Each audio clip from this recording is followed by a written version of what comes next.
تو آپ یہ دیکھیں کہ چٹا صاحب اس معاملہ کو اس طرح لائٹ لینا اور اس کو پھر ایک لیگل کور بھی دے دینا کہ ہم نے سیٹلمنٹ کر دیا ہے. اگر کوئی سیٹلمنٹ کیا ہے تو یہ 238 ارب روپے کیوں جانے تھے عوام کے جیبوں میں سے, کیوں نکلنے تھے؟ اور میں تو آپ کو یقین کریں ابھی بھی پورے یہ یقین سے یہ سمجھتا ہوں کہ عوام کو اس 238 ارب روپے کا ایک دھیلے کا فائدہ نہیں ہونا. ہم نے مہنگی بجلی پہلے خریدی ہے, اب بھی ہم مہنگی بجلی خریدتے رہیں گے. ہمارے پاس کوئی آسرا نہیں ہے, ہمارے پاس کوئی ڈسٹریبیوشن سسٹم نہیں ہے, کوئی ہمارا نیشنل گریڈ جو ہے اس میں کوئی اضافہ ہونے جا نہیں رہا, بجلی میں مل نہیں رہی. اور چٹا صاحب میں آپ سے یقین کریں میں دل کر رہا ہے کہ رو پڑوں کہ ابھی بھی اس کے باوجود لوڈ شیڈنگ بھی جاری ہے. اگر آپ نے اتنی ہی رقومات آئی پی پیز کو دلوانی تھی تو آپ نے یہ لوڈ شیڈنگ کیوں نہیں ختم کیا آج تک؟ باقاعدہ لاہور میں کچھ علاقے ہیں جہاں ایک دن میں 8 گھنٹے بھی, ایک منٹ کا جی ٹھیک ہے جی باقی دنوں میں ہم بجلی نہیں بھیجیں گے لیکن آپ جو ہے نا ایک دن میں ہم 8 گھنٹے یا 9 گھنٹے مسلسل لوڈ شیڈنگ کر لیں گے. اور جن علاقوں میں چٹا صاحب یہ 9 گھنٹے کے لیے بجلی بند ہوتی ہے نا, وہاں آپ کا فوٹو کاپی مشین والا, وہاں آپ کا کمپیوٹر پہ کام کرنے والا, وہاں آپ ہر چیز بند ہو جاتی ہے. چھوٹے موٹے یہ استری اور یہ سارے جس طرح کے کام کرنے والے ریسٹورنٹ سارے بالکل ایسے جیسے کلیش ہو جاتے ہیں. وہاں مجھے بتائیں کہ جب آپ کے پاس آپ نے بجلی کے چارجز بھی اتنے کرنے ہیں تو آپ بلا تعطل بجلی فراہم بھی نہیں کر سکتے. اور دوسرے اس کے بعد چٹا صاحب سب سے بڑی ذمہ داری ہے کہ کوئی پوچھنے والا نہیں ہے کہ آپ کا جو سٹینڈرڈ آف سروس ہے وہ کیا ہے. اگر آپ کی بجلی خراب ہو گئی ہے تو چاہے گھنٹوں بند رہے. آپ دیکھیں آپ کے جو اگر کوئی آپ موبائل سسٹم ہے یا کوئی اور لیں جو اگر آپ یعنی اس ملک میں سب سے بڑا مسئلہ اکاؤنٹیبلٹی کا ہے شاید, کہ لوگ اکاؤنٹیبل نہیں ہیں. یہ تمام تر ادارے کے لوگ اکاؤنٹیبل نہیں ہیں, ان کے خلاف ایکشن نہیں ہوتا, ان سے پوچھا نہیں جاتا. اکبر کرنل صاحب کیا سمجھتے ہیں؟ 8 آئی پی پیز کے ساتھ سیٹلمنٹ معاہدے ہوئے ہیں, حکومت خوشخبریاں سنا رہی ہے, لیکن لوگ اس حکومت سے اس سیٹ اپ سے گھبرا رہے ہیں کیونکہ ان کی خوشخبری ہمیشہ عوام کے لیے کبھی کوئی ریلیف کا باعث نہیں بنی ہے ان دا ریسنٹ ایئرز. کیا سمجھتے ہیں؟ بڑا اچھا تجزیہ میرے جو فاضل دوست ہیں انہوں نے کیا, اور آپ نے بھی اپنے انٹرو میں کہا کہ اس کا جو 283 ارب کے کتنے ارب 238 ارب بچت ہوئی ہے تو اس کا عوام کو نہ پتہ چلنا ہے. سر ہوئی نہیں ہے, ہوگا جی, نہ عوام کو پتہ چلنا ہے اور اس کے بعد نہ ہی عوام تک اس کا کوئی افیکٹ آئے گا, نہ ہی ان کے کوئی روزمرہ کی زندگی میں بہتری آئے گی. میں اکثر بات کرتا ہوں آپ کے شو میں کہ اور ویسے بھی ادروائز بھی یہ ہمارا بیسیکلی ہم لوگ نا اپنے یہ جو کرتا دھرتا لوگ ہیں جن کے ہاتھ میں یہ چیزیں ہیں, ہم لوگ اپنے ملک کے ساتھ مخلص نہیں ہیں, اپنی ذات کے ساتھ زیادہ مخلص ہیں. یہ جو لوگ at the helm of affairs ہیں, یہ پچھلی تاریخ بھی اگر آپ اٹھا کے دیکھیں تو بالکل اسی طرح ہے. اور تبھی آج ہماری یہ حالت ہے کہ ہر ادارے میں, کس ادارے میں آپ کے چینل کے تھرو پاکستان کی پوری عوام سے پوچھتا ہوں کہ کس ادارے میں ہمیں اچھی گورننس نظر آتی ہے. کوئی کسی ایک ادارے کا نام لے لیں. یہ وابڈا کی ابھی آئی پی پیز کی بات ہو رہی ہے, آپ ان کے دفعہ, میں خود وابڈا میں رہا ہوں, میرا ایک ایڈمنسٹریٹو تجربہ ہے, میں پولیس میں بھی رہا ہوں, میں وابڈا میں بھی رہا ہوں, میں نے یہ پٹوار سسٹم بھی دیکھا ہے, یہ مجسٹریل نظام بھی بڑے کلوز میں میرا اپنا کردار رہا ہے مختلف جگہوں پہ بڑا کلوز. میں تبھی یہ جو کمزوریاں ہیں ان کو دیکھتے ہوئے میں نے فیصلہ کیا, میں ایک مڈل کلاس آدمی ہوں کہ میں پاکستان کی پالیٹکس میں آؤں, having no resources, having no martial race, no بڑی برادری برودری, لیکن ہم نے اپنے ملک کو ٹھیک تو کرنا ہے نا. ابھی آپ دیکھیں, آپ وابڈا میں آپ گورننس جو ہے نا, جو میں اکثر بات کر, آپ وابڈا کے دفتر میں یہ آج کل تو کمپنیز بن گئی ہیں, لیسکو, فیسکو, جی, وابڈا علیحدہ ہو گیا, پروڈکشن علیحدہ ہوگی اور ڈسٹریبیوشن علیحدہ ہو گئی ہے. آپ کسی بھی وابڈا کے دفتر میں چلے جائیں, آپ کو اچھا طریقے سے ویلکم نہیں کیا جائے گا. وہ جو لوگ ہمارے بھائی بیٹھے ہوئے ہیں وہ ہمارے ہی بھائی ہیں, لیکن ان کی ٹریننگ ایسی, ایٹیچیوڈ ایسا ہو چکا ہے, آپ کو لگتا ایسے ہے کہ آپ کسی جو ہے نا کسی خوفزدہ جگہ پہ چلے گئے. آپ نے ٹرانسفارمر لگانا ہو, آپ کا کوئی ایسا سسٹم نہیں ہے کہ بغیر پیسے کے آپ کا ٹرانسفارمر لگ جائے. میٹر اگر آپ کا بارش سے جل جاتا ہے تو آپ کو کہتے ہیں کہ جی اتنے پیسے دے دو تو میٹر لگ, یعنی کوئی آٹو پہ سسٹم نہیں ہے. جب آٹو پہ سسٹم نہیں ہے تو عوام کی تو اعتماد نہیں ہوگا. عوام کو تو دیکھیں فدو نہیں لگایا جا سکتا. عوام کو آپ کام کر کے دکھائیں گے تو لوگوں کی نظر میں آپ کی عزت ہوگی. تو کرپشن اتنی زیادہ ہے, اس محکمے میں بھی اتنی کرپشن ہے اور ہر لیول پہ کرپشن ہے. یہ جو آئی پی پیز کے جو معاہدے کیے یہ بڑے لوگوں نے کیے, بڑی کمیشن لی, بڑے جو ہے وہ ڈاکے مارے, اور جو نیچے آتے آتے جب نیچے والے لوگوں کو یہ علم ہوتا ہے کہ اوپر والا بندہ جو ڈاکو ہے, ٹھیک ہے نا, تو پھر وہ سارے کا ٹرکل ڈاؤن ایفیکٹ ہوتا ہے اور اس کا جو خمیازہ بھگتنا پڑتا ہے وہ عوام کو بھگتنا پڑتا ہے. لوڈ شیڈ, یہ تمام پور گورننس, اگر یہ لوگ اگر یہ سسٹم ٹھیک ہو. میرے خیال میں ہمارے ملک میں نا اداروں میں گورننس کے اندر وہ ہم کہتے ہیں نا بڑا آپریشن, ٹھیک ہے نا, یہ بڑے بڑے آپریشن کی ضرورت ہے. اوورآل جیسے گاڑی کا انجن اوورآل ہوتا ہے, اوورآلنگ کی ضرورت ہے. جب ہم یہ کریں گے تو پھر چیزیں ٹھیک ہوں گی, اور یہ کرنا ہے اور بڑا جلدی کرنا ہے, کیونکہ ہمارے ملک کے تمام وہ ادارے جن کا لوگوں کے ساتھ ڈے ٹو ڈے افیئرز میں ان کا تعلق ہے, لوگوں کا واسطہ پڑتا ہے, ان میں بہت ساری ریفارمز ہونی چاہیے. یہ مغلیہ نظام ہے. آپ دیکھیں ہمارے جو پبلک سرونٹ ہے, یہ جو ہمارے سول آفیسرز ہوتے ہیں, آپ ان کے آفس میں جائیں کسی بھی لیول کے اوپر, آپ کو اندر چٹ بھیجنی پڑتی ہے. آپ چٹ بھیجیں گے تو وہ آپ کو بلائیں گے. اچھا, ابھی عوام ہے جو جاتی ہے ان کو کسی کام سے ملنے کے لیے, تو وہ لگتا ہے ایسے جیسے کسی مغل بادشاہ کو مل رہے ہیں. ماحول بھی اندر ایسے ہوتا ہے. ریسورسز ہمارے پاس نہیں ہیں. ملک ہمارا دو چیزوں پہ چل رہا ہے, قرضے پہ چل رہا ہے اور اس کے بعد لوگوں کے ٹیکس پہ چل رہا ہے. اچھا, قرضہ اور عوام کا ٹیکس دیکھیں 5 مرلے سے زیادہ گھر کسی کا ہوتا ہے, اس کو پراپرٹی ٹیکس اتھرائز ہو جاتا ہے. ڈائریکٹ ٹیکسز ہوتے ہیں, انڈائریکٹ ٹیکسز ہوتے ہیں, جو ہم چیزیں خریدتے ہیں. یہ 1 روپیہ آپ 100 روپے کا ایزی لوڈ کراتے ہیں تو اس میں بھی 20 روپے آپ کو جو میسج آتا ہے کہ اتنے کٹ گئے ہیں تو اتنا کریڈٹ ہو گیا ہے. تو یہ ایک پائی اکٹھے ہو کے تو یہ ملکی خزانے میں جاتا ہے. آپ کو کبھی کسی سرکاری دفتر میں جب آپ جائیں تو کیا آپ کو دکھنے میں لگتا ہے کہ ہمارا ملک قرضوں پہ چل رہا ہے اور ہمارا ملک جو ہے وہ عوام کی ٹیکس پہ چل رہا ہے, جو غریب عوام ہے, اور ان کا آپ کنڈکٹ دیکھیں, اور اچھے افسر ہیں, بہت اچھے افسر بھی ہیں, ہمارے ہی بھائی ہیں, لیکن اوورآل کلچر ایسا بن چکا ہے. اس کو چینج کرنا ہے تو پھر بہتری آئے گی. آنیسٹی دیکھیں, پیسے کی ہوس بہت زیادہ ہو گئی ہے لوگوں کے اندر, اور جب پیسوں کی ہوس بہت زیادہ ہوگی تو پھر میرٹوکریسی نہیں ہوگی, میرٹ نہیں ہوگا. ہمیں اپنے گھر سے نکل کے, تمام لوگ اپنے گھر کے اندر بہت سنسیئر ہیں, وہ گھر کا بجٹ بناتے ہیں. گھر میں اگر کوئی چھوٹا موٹا ٹائل مائل ٹوٹ گئی ہو تو کہتے ہیں اس کو اتارو, نہیں لگاؤ, فلاں اوورآلنگ کرو, فلاں کرو. لیکن جب ہم اپنے گھر کے گیٹ سے باہر نکلتے ہیں, دروازے سے باہر نکلتے ہیں, گلی محلہ, تحصیل, ڈسٹرکٹ, صوبہ, ملک, ہمیں بات کرنی چاہیے. ہم جب بھی کہیں ایک دوسرے سے بات کریں, کسی بھی چیز میں دیکھیں تو اپنے ملک کا فائدہ, کہ اس ملک میں نقصان, اس چیز سے نقصان. اللہ کرے کاش کہ ایسا ہو جائے. تمام تر سیاستدان کرنے والے کانٹریکٹس اس ملک کی بہتری کے لیے کریں, نیشنلزم کے ساتھ کریں اور ملک اور عوام کے فائدے کے لیے کریں. آج تک تو ایسا کچھ نہیں ہوتا نظر آیا. ڈاکٹر صاحب, سول نافرمانی کی کال ملک دشمنی ہے, اسلام آباد پر چڑھائی کرنے والوں کو نہیں چھوڑیں گے, وزیر اعظم شہباز شریف صاحب بھی فرما رہے ہیں. اب پاکستان تحریک انصاف جو کچھ ہوا ہے, جس طرح جو معاملات چل رہے ہیں, اس کے بعد سول نافرمانی کی کال دی گئی, چونکہ ظاہر ان کا آخری ٹرمپ کارڈ رہ ہی وہ جاتا ہے, اس کے علاوہ اور وہ کریں کیا. جب آپ کسی کو اتنا کارنر کر دیں گے تو پھر وہ مجبور ہو کے کیا کرے گا, کیا سمجھتے ہیں آپ؟ دیکھیں چٹا صاحب, یہ ایک بڑی المناک سی بات بنتی جا رہی ہے کہ پاکستان جو ہے نا, اس کو جیسے کوئی 26 ماہ سے ایک لاک سا لگ گیا ہے. حقیقت میں آپ دیکھیں تو کوئی بھی چیز آپ کو آگے بڑھتی ہوئی دکھائی نہیں دے گی. آپ کو یاد ہے کوئی 6-7 ماہ قبل میں آپ کے پروگرام میں آیا تھا, تو میں نے آپ کو عرض کیا تھا کہ پاکستان جو ہے نا وہ مقدمستان بنتا ہوا دکھائی دے رہا ہے. اور آج دیکھیں ہم, آج اس سے بھی زیادہ مقدمے ہو چکے ہیں سر. جی بالکل. آج آپ دیکھیں کہ جب ہم ٹی وی آن کرتے ہیں نا صبح, تو سب سے پہلی جو ہمیں وہ جو ٹکر ملتا ہے یا ہیڈ لائن ملتی ہے یا کوئی بریکنگ نیوز ملتی ہے, وہ یہ ہوتی ہے کہ آج اتنے بندوں کا ایسے ریمانڈ ہو گیا, آج فلاں کا ایسے ہو گیا, آج فلاں پر نئے 6 مقدمات اور بنا دیے گئے. اور اس طرح کی یقین کریں کہ یہ میں گزشتہ کوئی 1 نومبر سے میں یہ نوٹ کر رہا ہوں چیزیں, کہ جو پہلی چیز چلتی ہے نا بریکنگ نیوز, وہ یہ مقدمہ متعلق ہوتی ہے. اور مجھے ایسے لگتا ہے کہ اب یہ ایک اس چیز کا نا ایک سیچوریشن پوائنٹ آ چکا ہے پاکستان میں. بس جو ہے نا وہ کسی اسٹریٹجی, کسی حکمت عملی, کسی سیاسی پہلو, کسی حکمت و دانش کو بالکل ترک کر کے جیسے رکھ دیا گیا ہے, بلاک کر کے رکھ دیا گیا ہے. اور ایسے لگتا ہے کہ جیسے کوئی قوت اس بات کی ضد کر بیٹھی ہے کہ ہر چیز جو ہے نا اس کو مقدمات سے ہینڈل کرنا ہے, اور مقدمات میں بھی ہینڈل اس طریقے سے کرنا ہے کہ جو ایک ہوتا ہے نا جی کو خاموشی سے پیچھے بیٹھ کے نہیں.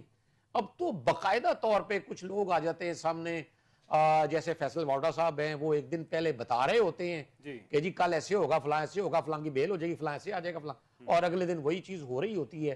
اور کبھی وہ کہتے ہیں چھوڑیں گے نہیں. کبھی بات کی ہے سر کہ بانی پی ٹی آئی ان کو محرے کے طور پہ استعمال کر رہے تھے فیض حمید صاحب کو, یہ بھی فیصل واڈا صاحب. دیکھیں اس کا مطلب ہے کہ یہ الفاظ تو کوئی ان کے منہ میں ڈال رہا ہے نا, کوئی بیک کر رہا ہے. جی بالکل. تو یہی میں کہہ رہا ہوں کہ یہ ساری سینیریو کو دیکھ کے یہ لگتا ہے کہ چٹا صاحب کہ جو بھی یہ قوت اس کی ضد کر بیٹھی ہے, وہ کم از کم یہ ضد پاکستان کے نہ تو سیاسی مفاد میں ہے, نہ سماجی مفاد میں ہے, نہ ہی معاشی مفاد میں ہے. ہم اس وقت جو ہے نا یہ دیکھو آج آپ نے دیکھا کہ جو پرائم منسٹر نے 2 دفعہ یہ ایک بات آپ مختلف تقریب میں کہی ہے کہ پاکستان کو سیاسی استحکام کی ضرورت ہے تبھی معاشی استحکام آئے گا. دوسرا انہوں نے جملہ جو میں نے ٹکر پڑھا وہ یہ تھا جی کہ جو معاشی استحکام ہے وہ سیاسی استحکام کے ساتھ جڑا ہوا ہے. یہ ایک ہی دن میں جب ملک کا پرائم منسٹر یہ خود بات یہ کہنے پہ مجبور ہے یا ان کے منہ سے یہ نکلی ہے بات, تو پھر آپ دیکھیں نا کہ ہماری معیشت کیوں نہیں اثر انداز, کہاں پہ ہم چلے جا رہے ہیں. دوسری سب سے بڑی پہلو اس چیز کا یہ ہے کہ جو وہ ضد کی جا رہی ہے اس کے تناظر میں یہ نہیں دیکھا جا رہا کہ پاکستان سے 1.2 ملین لوگ جو ہیں اس 26 ماہ میں یہاں سے مائگریٹ کر گئے ہیں یا اسٹوڈنٹ ویزا لے کے نکل گئے ہیں ملک سے. تو یہ ایک بہت بڑا انخلا ہے, اور آپ یقین کریں کہ میں ابھی ایک اور سروے دیکھا ہے, مجھے نہیں پتا اس کی صداقت کتنی ہے, کہ 2 ملین اپلیکیشنز مزید اس وقت موجود ہیں مختلف سفارت خانوں میں جو ابھی پروسیس ہونی ہے, جو پروسیس ہونی چاہیے یہ جنوری تک. ظاہر ہے وہ اتنے لوگوں کو ویزا کیپ ہوتی ہے ہر ملک کے لیے اپنے ویزا انٹریز کی, تو لگے گا تو نہیں, لیکن دیکھیں کہ 2 ملین اگر اور لوگ اس طرح جانا چاہ رہے ہیں اور انہوں نے ویزا فیس کی پروسیسنگ فیس بھی ادا کی ہوئی ہے, کئی جگہ وہ ریفنڈیبل ہے, کئی جگہ نان ریفنڈیبل ہے. آبادی کا ہمارا ملک ہے ماشاءاللہ, کچھ لوگ اگر چلے بھی جائیں اوورسیز بن جائیں تو, کیونکہ آج بھی اگر پاکستان کو دیکھیں تو ہوپ کس سے ہیں, اوورسیز سے, تو جتنے اوورسیز ملک سے جائیں گے اتنا بہتر نہیں ہے, کیا سمجھتے ہیں آپ؟ نہیں لیکن دیکھیں نا کہ اس کے میں جو ڈی جی نیب ہے کل انہوں نے کیا فرمایا, بٹ صاحب جنرل بٹ صاحب نے, وہ ان کو تشویش ہو رہی تھی کہ یہ چلے کیوں گئے, اور اگر ان کا بیک گراؤنڈ کیا ہے وہ یہ نہیں دیکھ رہے کہ کس طرح بعض اوقات لوگ اپنے گردے تک بیچ کر اس میں زیور تک, اراضی, زیور, گاڑی, جو بھی ان کی ایسٹس ہوتے ہیں بیچ کے پھر وہ جاتے ہیں کہیں نہ کہیں اس طرح کی چیزوں کو کرتے ہیں یا ادھار اٹھاتے ہیں.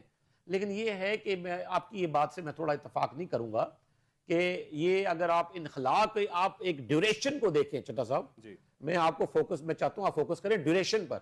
اگر 1 کروڑ 5 لاکھ پاکستانی اوورسیز ہے بیرون ممالک میں گئے ہوئے ہیں تو وہ 77 سالوں میں گئے ہیں, تو اب یہ اس ڈیوریشن میں اگر 12 لاکھ یا 13 لاکھ جا چکے ہیں اور جو ہے نا وہ 20 لاکھ لوگ قطار بنائے کھڑے ہیں اور 20 لاکھ مزید اور جانا چاہ رہے ہیں, تو مجھے آپ بتائیں کہ اتنا بڑا ایک نمبر آف پیپل جو ہے نا اس کا انخلا یہ کس بات کا مظہر ہے. اور دوسرا ایک اور بات, میں نے 4 مختلف پروگرام اسی گزشتہ یہ 20-25 دن میں دیکھے ہیں, مختلف جو ٹاپ اینکرز ہیں ان کے, ان میں انہوں نے جا کے مختلف جامعات میں, اسلام آباد میں بھی, لاہور میں بھی, جا کے مختلف جامعات میں, کالجز میں پروگرام کیے طلباء کو بٹھا کے. ان چاروں اینکرز نے ایک مشترکہ سوال کیا, وہ یہ تھا کہ جی آپ جو حاضرین جو اسٹوڈنٹ بیٹھے ہوئے تھے ظاہر وہاں, آپ میں سے کون سے لوگ جو ہے نا وہ بیرون ملک جانا چاہتے ہیں پاکستان چھوڑ کر, تو وہاں آپ یقین کریں کہ 99% آف دا almost everyone تھا آنسر کہ جی ہم جانا چاہتے ہیں. تو یہ بڑا ایک آپ ایسے نہیں اس کو کہہ سکتے کہ یہ تو اچھی بات ہے, یہ میں سمجھتا ہوں کہ بہت لمحہ فکری ہے کہ ہمارا ایک تو برین ڈرین ہو رہا ہے چٹا صاحب, دوسرا ہمارے جو ظاہر ہے وہ جو پروسیسنگ فیس ہوتی ہے اور وہ مختلف اس کی مطلب ادائیگیاں ہوتی ہیں, اس کی فیسیں ہوتی ہیں اگر اسٹوڈنٹ ویزا پہ جائیں, اگر دوسرا کسی امیگریشن ویزا پہ جائیں پھر ان کے لیے وہ فنڈز لیتے ہیں, پھر آپ اپنے ایسٹس وہاں جو ہے نا وہ اس کو کسی طرح کنورٹ کرتے ہیں, تو یہ ملک کے لیے کوئی اتنا اچھی یہ سائن نہیں ہے. ہاں آپ کا سوال یہ ہونا چاہیے یہاں پر کہ اتنا بڑا انخلا جو ہے یہ کیوں اس 26 ماہ میں ہو رہا ہے, کیوں لوگ ڈیسپریٹ ہوئے ہیں. اور اس کا ایک آپ کو ایک اینگل اکنامکلی بھی دکھائی دے گا کہ آپ کی انڈسٹریز بند ہوئی ہیں, آپ کی لومز بند ہوئی, آپ کے آئی پی پیز جو بھی آپ بات فرما رہے تھے ان کے انتہائی زیادہ نرخوں کی وجہ سے لوگوں کی چیخیں نکلی, جانے نکلی, وہ اپنے فیوچر سے جو ہے مایوس ہوئے. اتنی زیادہ مہنگائی ہونے کی وجہ سے یہ سب کچھ ہوا, جس کی ریزن جو بھی ہو بیک اینڈ پہ. کرنل اکبر بٹ صاحب کیا سمجھتے ہیں آپ؟ اس طرح ہے جی کہ جو لوگوں کا باہر جانا برین ڈرین ہے, یا آپ سمجھتے ہیں کہ یہ ملک کے لیے کوئی فائدہ بھی دے سکتا ہے؟ میں سمجھتا ہوں جی کہ ہماری جو ریالٹی ہے وہ تو ریالٹی ہے, لیکن ہماری ڈسکشنز کو, سچویشن کو پولیٹیکلی جو ہے نا وہ موٹیویٹڈ نہیں ہونا چاہیے, ایک باعث بات نہیں ہونی چاہیے. چلو اپنا جواب دیں, کوئی بات نہیں. لوگوں کا باہر جانا جو ہے وہ میرے خیال میں اگر لوگ باہر جاتے ہیں, باہر جا کے وہ ترقی یافتہ ملک ہیں, ہم ترقی پذیر ملک ہیں, تو ان کا ظاہر ہے ایک ایجوکیشن اچھی اور بہترین ماحول اور سارا حساب کتاب, اور پھر یہ لوگ تعلیم حاصل کر کے روزگار کر کے تو اپنے ملک کو فائدہ ہے. جانا تو ضرور چاہیے, اس میں کوئی ایسی بات نہیں ہے, کوئی اتنی الارمنگ بات نہیں ہے. آپ دیکھیں انڈیا کے کتنے لوگ باہر جو ہے یورپ کنٹریز میں, امریکہ میں کتنے لوگ, آبادی زیادہ ہے, وسائل کم ہیں, تو اگر ترقی یافتہ ملکوں میں وہ جاتے ہیں, بنگلہ دیش کے کتنے لوگ, ہم باہر رہے ہیں, اور یہ وہاں پہ جو ترقی یافتہ ملک ہیں وہ یونائٹڈ نیشنز کے جو کانٹیجنٹ ہوتے ہیں ان میں ان کی تعداد کم ہوتی ہے، ٹھیک، لیکن بنگلہ دیش کے بہت زیادہ لوگ ہوتے ہیں، انڈیا کے بہت زیادہ لوگ ہوتے ہیں، پاکستان کے اگر ہم اس ریجن کی بات کریں تو اس میں کوئی ایسی بات نہیں ہے. ہمیں اپنی نوجوان نسل کو ایک امید دکھانی ہے. یس چیزیں ٹھیک نہیں ہیں، پولیٹیکلی چیزیں ٹھیک نہیں ہیں. یہ جو ابھی جو لوگ at the helm of affairs ہیں، اسپیشلی جو ہماری یہ جو حکومت ہے، لوگوں کو ڈسپونڈنسی ہے. الیکشن فیئر نہیں ہوئے، اس میں کوئی ڈاؤٹ نہیں ہے، الیکشن فیئر نہیں ہوئے. میں خود آئی وٹنس ہوں، میں نے بھی صوبائی اسمبلی کا الیکشن لڑا تھا. آپ نے خود کنٹیسٹ کیا؟ جی بالکل. اور وہ جب پولیس والے کھڑے ہوتے تھے سامنے، وہ دیکھتے تھے کہ جی کہ اگر اس کے اوپر جو ہے وہ ایک خاص پارٹی کا نام لکھا ہوا ہے تو اس کو اندر نہیں جانے دیتے تھے. عوام دیکھیں، عوام جو ہے نا یہ باشعور عوام ہے. میں اکثر بات کرتا ہوں، آج کل ایک ان پڑھ آدمی جو ہے نا وہ بھی ایک پڑھے لکھے آدمی سے میڈیا کی وجہ سے، سوشل میڈیا کی وجہ سے وہ زیادہ اویئر ہے. یہ جو سول نافرمانی کی بات آپ کر رہے ہیں، بات یہ ہے کہ ایک پولیٹیکل پارٹی کو جب آپ کارنر کریں گے، ہر لحاظ سے اس کو اس کے جو بھی محرکات ہیں، تو ہمارا یہ سائیکی ہے کہ جب ایک بندہ مشکل میں ہوتا ہے نا، جب آپ ایک بندے کو آپ دباتے ہیں تو لوگوں میں اور زیادہ ہمدردی اس کے لیے پیدا ہوتی ہے. ابھی موجودہ ماحول میں اگر آپ آج بھی فری اینڈ فیئر الیکشن کرائیں، دیکھیں بچت تو تب ہوگی، قوم کو امید اور پراؤڈ اور فخر تو تب ہوگا کہ ملک کے اندر فری اینڈ فیئر الیکشنز ہونے چاہیے. فری اینڈ فیئر الیکشنز ہوں گے تو تبھی عوام سیٹسفائیڈ ہوگی. پرفارمنس آپ دیکھ لیں، اگر پرفارمنس اچھی نہیں ہے، جیسے پہلے پاکستان تحریک انصاف کی گورنمنٹ تھی 3.5 سال، تو پرفارمنس ٹھیک نہیں تھی.